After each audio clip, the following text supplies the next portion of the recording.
If you want to connect offline conversions from Zapier with Facebook, this tutorial will walk you through the full setup in a simple, beginner-friendly way. By the end, you'll know how to create the Zap, connect both apps, test the workflow, and publish it so your offline conversion data can start flowing properly. And if this video helps, make sure to hit the like button and subscribe for more step-by-step tutorials just like this one. Let's jump in. First, open Zapier in your browser and head to your dashboard. Once you're in, look for the Create button. This is where you begin building a new automation from scratch. Click Create, and then choose Zap Workflows. A Zap is Zapier's automated workflow system, and this is what we'll use to connect your source app to Facebook. Next, you'll set up the trigger. The trigger is the event that starts the automation. Click on Trigger and then search for the app you want to use as the starting point. In this example, you can select an app like Google Sheets, but you can choose whichever app contains your offline conversion data. After selecting the app, choose the trigger event that fits your workflow. This could be something like a new row, a new form submission, or another event that represents a conversion record being added. Once you choose the event, log into your account when prompted. That connects Zapier to your source app so it can read the data. Now that the trigger is set, move on to the action step. Click on Action, because this is where we tell Zapier what to do with that data. Search for Facebook in the app list and select the Facebook connection option available in Zapier.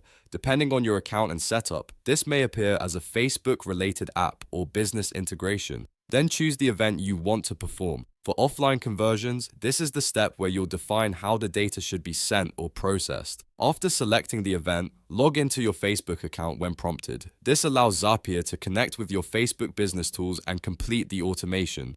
Once both apps are connected, you'll be brought into the build stage of the workflow. Here, review the settings carefully and make sure the data fields are mapped correctly. This is important because offline conversions usually depend on matching the right information, such as lead details, event timing, or other conversion data.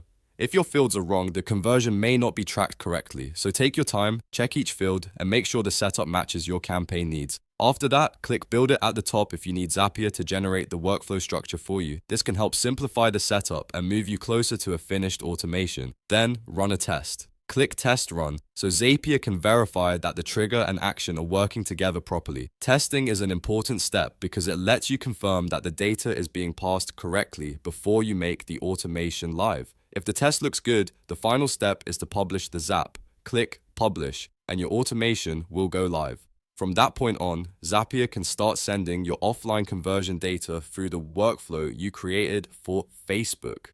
That means less manual work, fewer mistakes, and a much smoother process for tracking and managing conversions.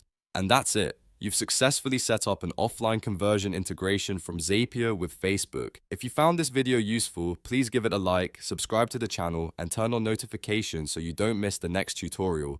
Thanks for watching, and I'll see you in the next one.